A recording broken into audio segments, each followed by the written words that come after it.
This is Are You in Session? I'm Mary. And I'm Josie.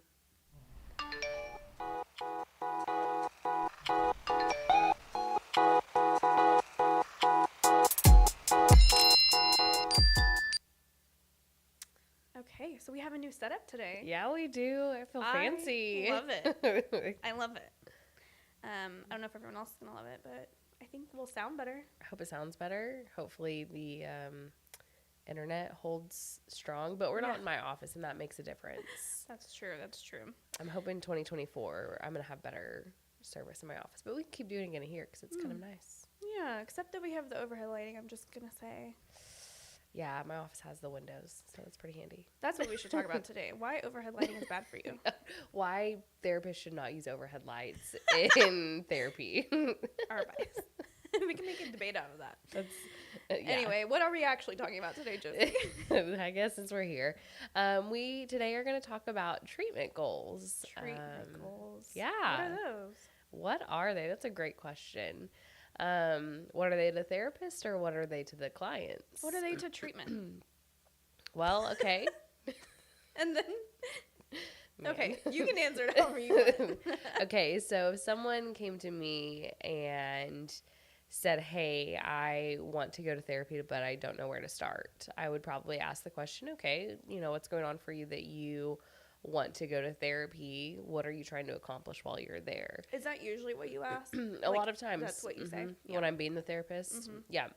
So then it's, trying to figure out what is the desired outcome? What are we trying to accomplish? What is the goal?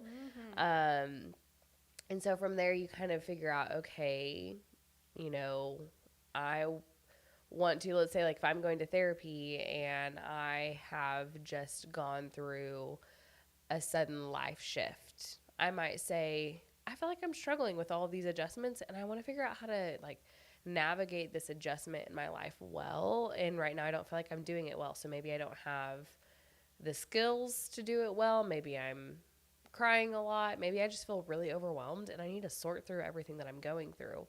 So then I would assume my therapist, or if I'm also the therapist to myself, if I'm playing two different people, I'm going to sit there and say, okay, we probably need to establish some coping skills. We probably need to figure out what supports can exist in this new adjustment of life.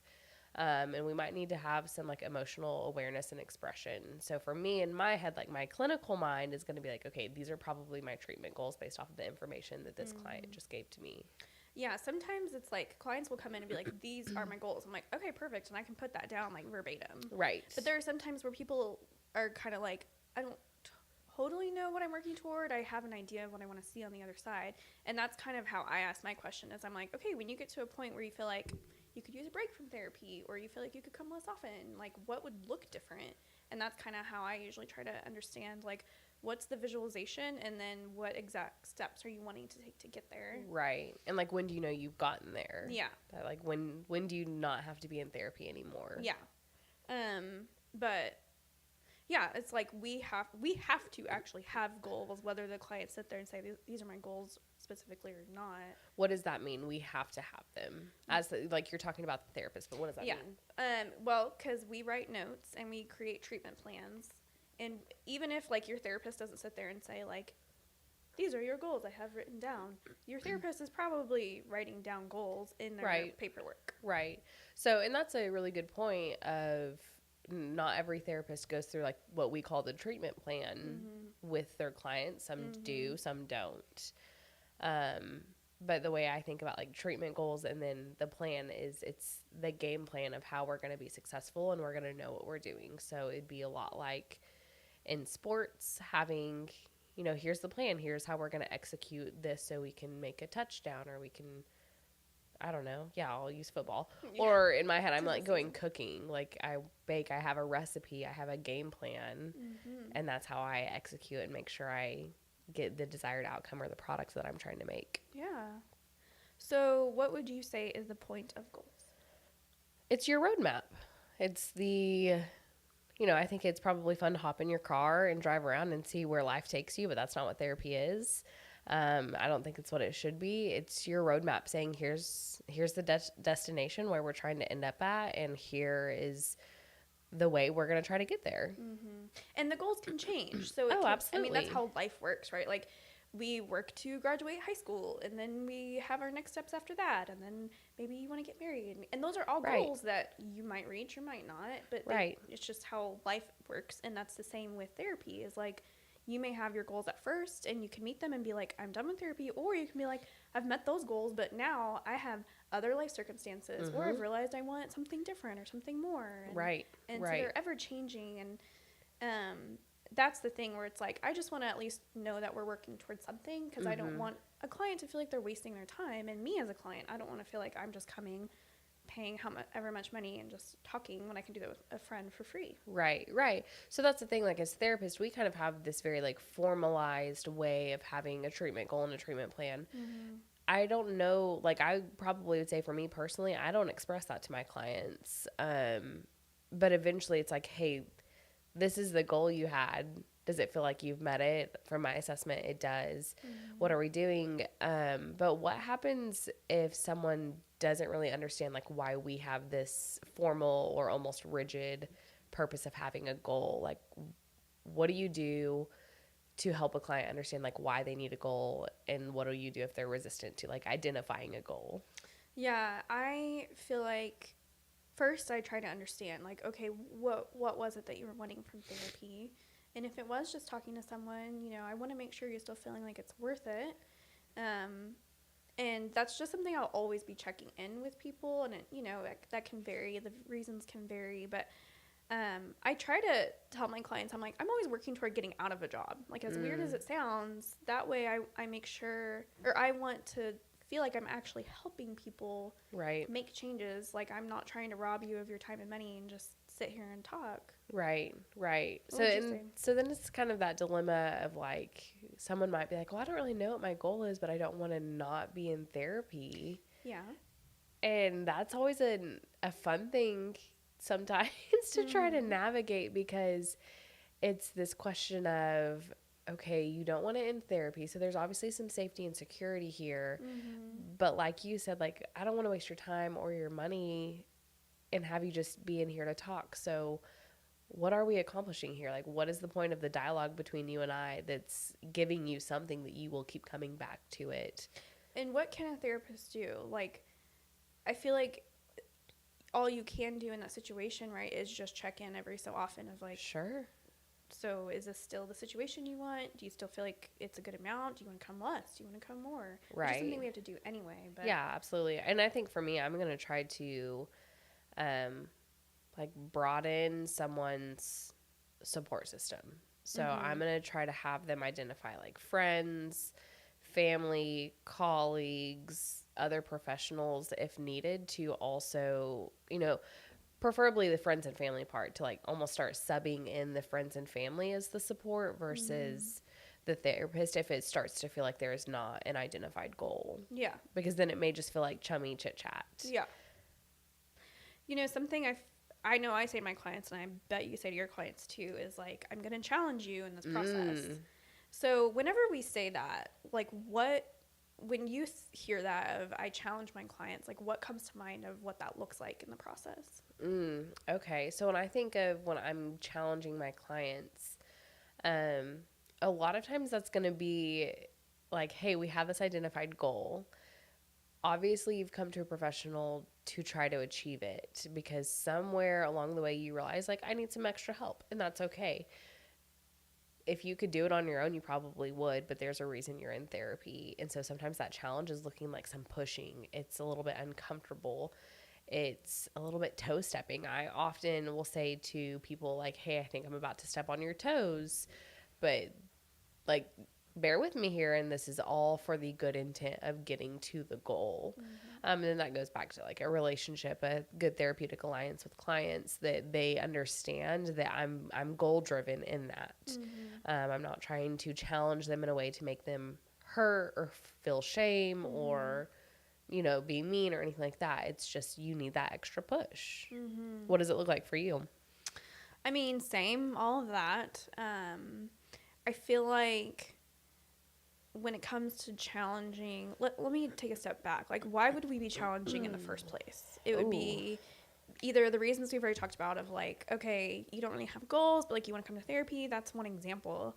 But when there's also things like if a client's coming in and they're saying they want one thing and they keep doing the other thing, those are times where I'm like, okay, I just call it out for what it is. Like, you're telling me you want this, but you keep doing this. Right. And it really, I feel like when I'm challenging, it's just like showing them the information and just like, what do you think about this? Right. Like, I'm not sitting there being like, you're messing up. You're not meeting your goals. Like, right. It's not being aggressive or mean, right. like you said. It's just like kind of stating facts or observing, stating observations. Yeah, but how is that? I'm like thinking out loud, so I don't know if this is gonna make sense. But how is that different from anything else we do in therapy? The challenging part. Yeah. How is it different? I think it's very. I mean, are we always challenging them? I'd hope so. Even when we're not sitting there thinking, I'm challenging my client.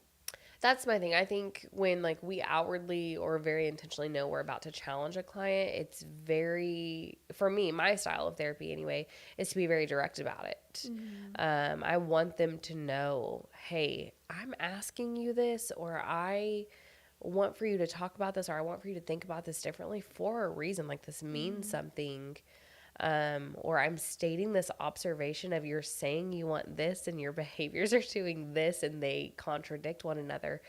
I need for you to think about that. Mm-hmm. And yeah, I want them to know I'm not just like, wow, Josie, you're so smart. Like there's intentionality behind it versus maybe some of the other times when I don't feel like I'm so directly challenging a client. Like, sure, I'm still stating observations. I'm still using curiosity to have them explore different options and things in their life. But something about a challenge is, I feel like as a therapist, I have to know that I'm doing it because there also has to be some like nurturing to it. Yeah. You can challenge a client and it really rupture the therapeutic relationship. Because it could come off aggressive. Mm-hmm. And that could be like, I think it was our last episode where we talked about biases, right? Like, okay, if it did come off aggressive, then we had to check in with ourselves of like, what was that about? Right. Are we more frustrated than we need to be? Or right. whatever? Well, and I think about a lot of times, like, you and I are friends. Like, outside of working together, we're also friends. And so I think we have a good, healthy relationship. But I don't know that if oftentimes I'll sit there and be like, all right, Mary, I'm going to challenge you. Because, one, you're not paying me to talk to you. I also really trust the foundation of our relationship that I can say something and it may upset you and that you'll either be honest with me about that or that we'll recover or that I will acknowledge it at some point and come back to you and apologize. But that's the difference between my relationship with you as a friend and my relationship with a client. So I want for them to know, like, I'm very aware of what I'm doing because I'm the professional, because I move with purpose when I'm being a therapist. It's not just me, again, like maybe relying on safety of the relationship. Now, even if we challenge a client as perfectly as you could, why would a client not like that? Do you want my honest answer? You have a habit of doing this. You want my honest answer? I have something to say. You know you have to say it now. Well, I think what I would say, in my head, if I challenge a client and they really don't like it, it's probably because the goals that they have set are not really what they want.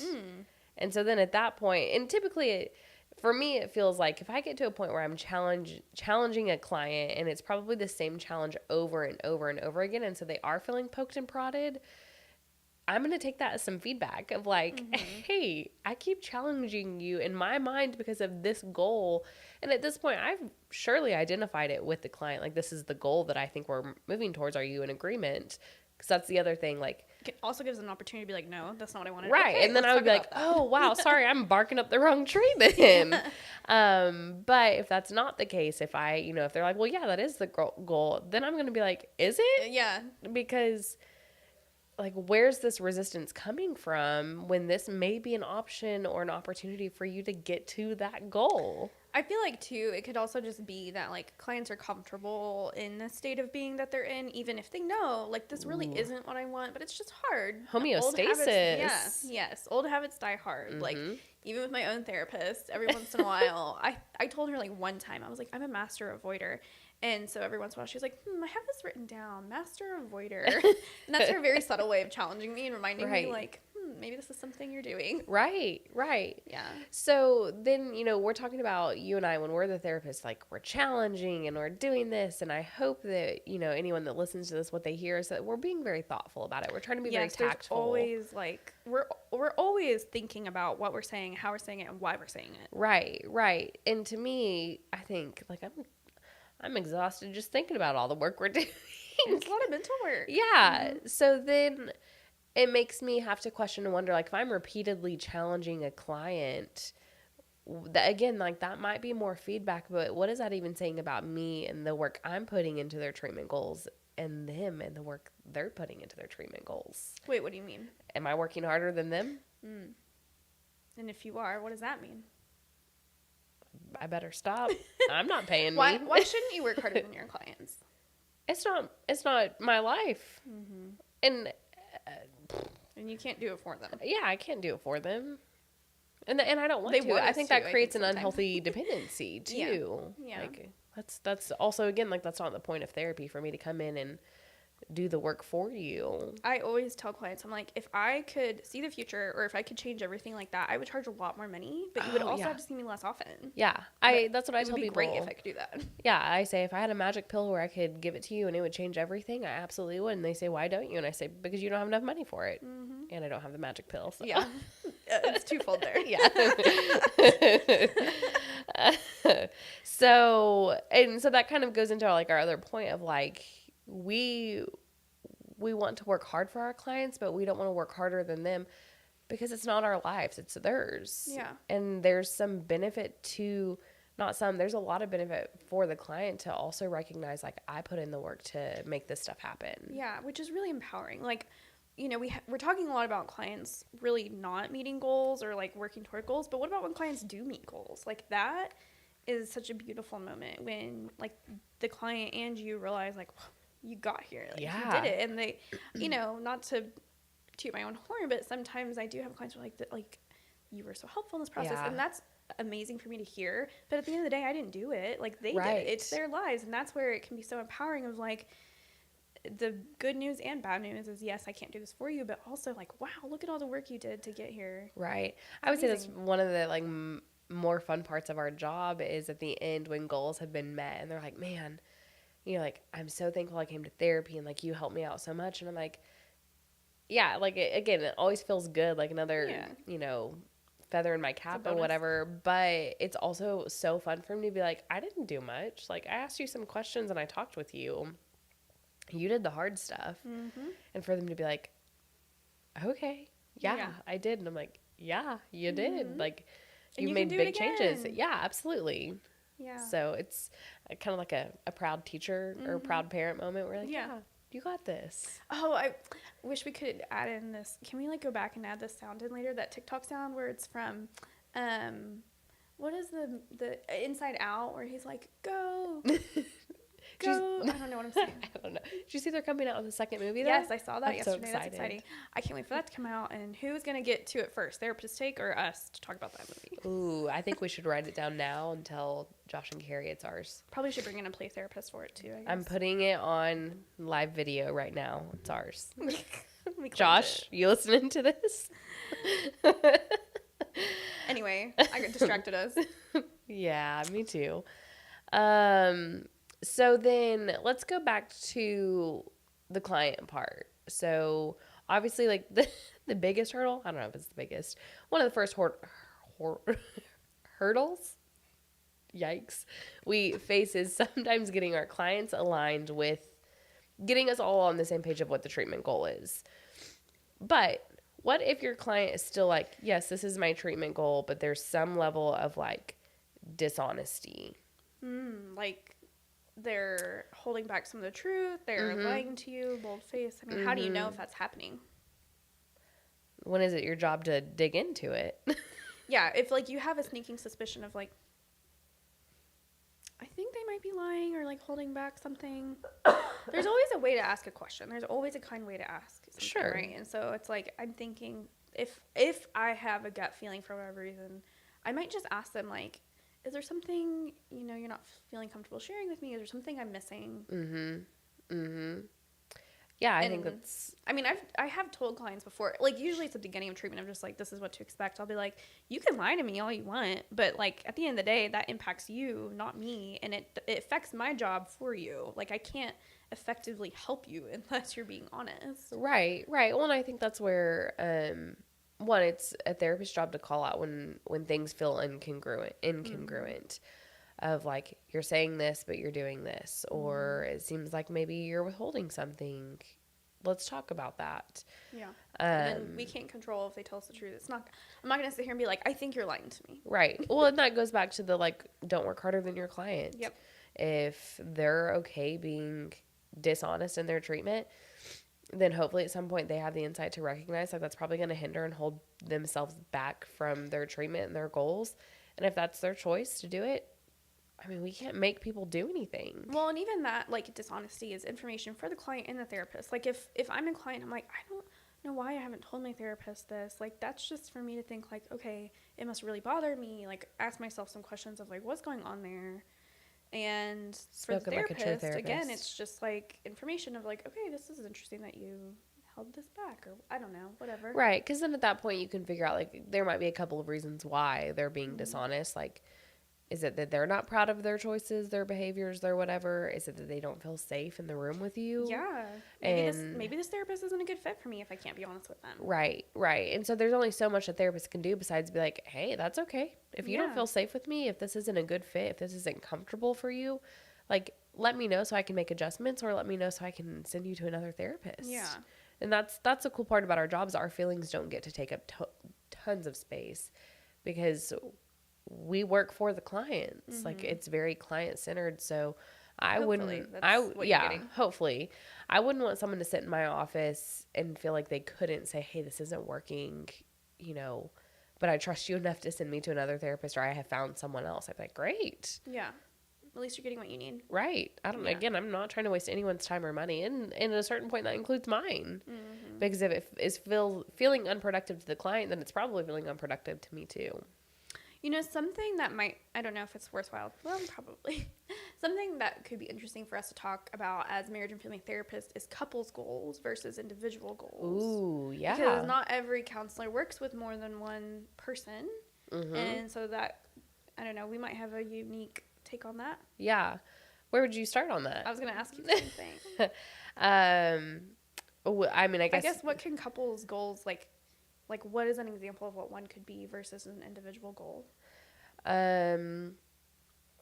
So I would say a pretty standard couple goal for me, which I think probably because I think we're not very good communicators, but a good couple's goal, or one that I consistently find myself identifying and hear a common complaint, is communication.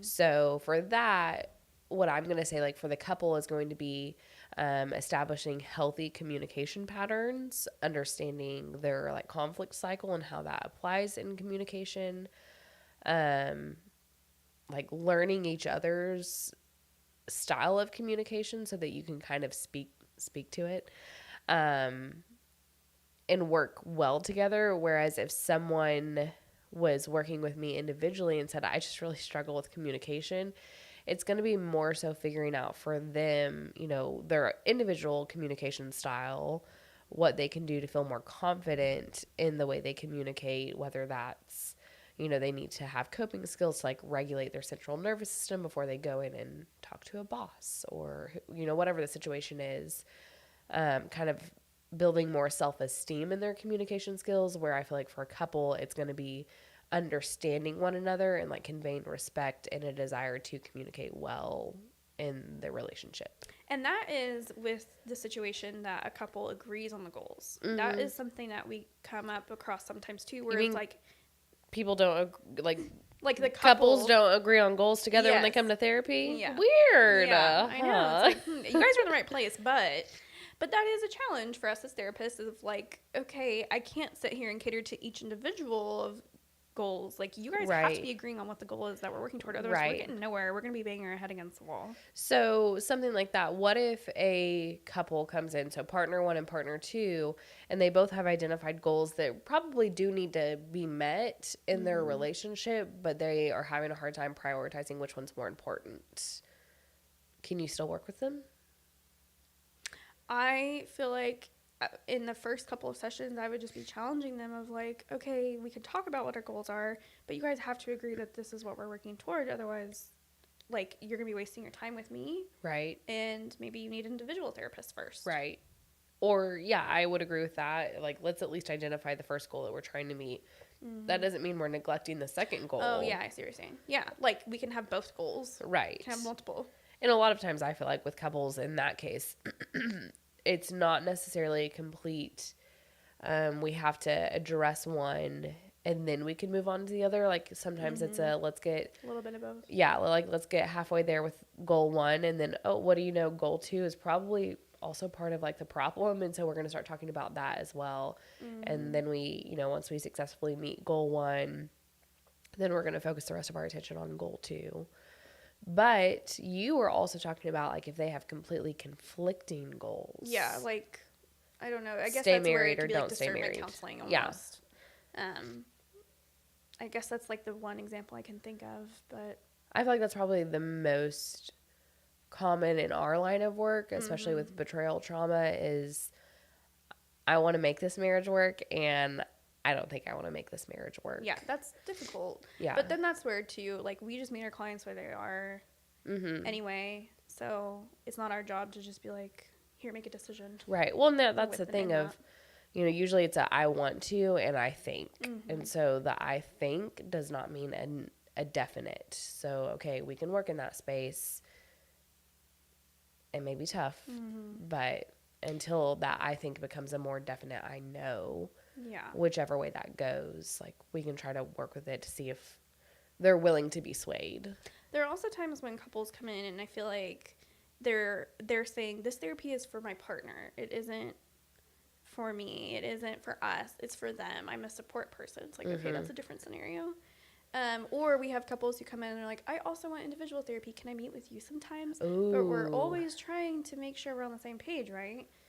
So if I have a session with one of the partners, then we should be still working toward the couple's goals if that were to happen. Now, if they want to come in with a whole other agenda, I'm like, this is not appropriate. You're going to have to see someone else. Right. And that's, I think speaking to just the reality of therapists are rock stars, but we're not superhumans. So being able to, at least I guess I'll speak for myself. I'm sure some therapists do it and they probably do it well. But for me, I want to keep such crisp, clear lines around my client and their treatment goals that I'm not over here like, oh, well, I see Mary for marriage counseling and this is her goal, I think. Oh, wait, no, is it her individual goal? Wait, because sometimes they can feel a little bit parallel. They can feel a little bit close together. Much like in my example of like, I want to be a good communicator. I want to communicate well in my marriage. Like that may feel like the same thing to one therapist. And so just keeping it very separate. Yeah. So that's why my personal preference is always going to be like, if I see you relationally, I'm seeing you only relationally and probably not individually. Yeah. Better safe than sorry for everyone, in my opinion. Right. Something I popped up in my head is like, if someone was watching this and they're hearing goals, like I would like to just add a note. There is not to be pressure of the amount of time it's supposed to take to meet these goals. Meeting these goals could take 3 to 6 sessions. It could also take 3 to 6 years. Yeah, like right. It can take time. Right. And there's nothing wrong with that. But I'm still going to be checking in every so often, just like, do you feel like you're making progress? Do you feel like you're getting what you need? Right. Like, even if this is taking longer than you may have wanted or just right than you hoped, like, let's just check in. You ask it so nicely. I say, what are we doing here? That's usually if I feel a stall. Yeah, I would agree and I would echo that. Like, having a treatment goal does not mean that there is this, like, expected timeline of how it gets done. You're working towards it. Yeah. So, and more than likely, like, not more than likely, I think a healthy person is always going to be identifying goals in their lives and things they're working towards. And sometimes you're going to get there quickly and sometimes you're going to have to take your time getting there, and that's okay. And like with therapy, like you can take breaks. Like just because you said, all right, I met the goals, like I'm out, you can always go back to that therapist or find another therapist. Right. Like, maybe that sounds obvious, but not to everyone necessarily. Like right. Just because we stop seeing each other for a year doesn't mean you can't come back. Right. Absolutely. Well, I hope anyone listening to this, especially if they're not a therapist or even if they are, but mostly with the intention of going to therapy, You can understand why when a therapist asks you, what do you want to accomplish? What's your goal? What issues do you want to address here in therapy? What they're trying to do is figure out like what's your desired outcome and how are we, so that they can make a plan with you of how we're going to get there. And so the first step of like calling a therapist and getting in there is difficult and challenging. And then I feel like sometimes the next one is figuring out what am I doing here. And it is okay to go to therapists and be like, I don't know what I need, but I know I need to be here. And Right. like, they can help you figure that out and go from there. Right. That's kind of where you get to, dare I say, like word vomit your entire like, and here's all the stuff going on in my life and why I like picked Yeah. up the phone and called is because I just went through the scenario and I couldn't take it anymore. And then we can just be like, okay, sounds like these might be some goals, and you can say yes or no. Right. Also that you can say yes or no to the goals that a therapist, because we're just making a hypothesis. Yeah. Like, hey, it sounds like this might be something you want to work on. How does that feel? Yep. Okay. Yep. So All right. Well, thanks for talking to me about goals today. I love me some treatment goals. As nerdy as it was fun to talk about. It was. I hope someone out there finds it beneficial and helpful. So next show up is Therapist Take, I believe. I Yes. couldn't tell you when. 2 weeks, 3 weeks, sometime. Something. And then we'll be Tune here in. around the corner. That's right. Right in time for December. So we'll see you one last time before the calendar year ends. Yeah. Wow. So thank you for joining in, watching us. Make sure you follow our channel, like our video, share it with your friends. All of the things that the professional like influencers would tell you to do, also do it for our page. Yeah. And we'll see you next time.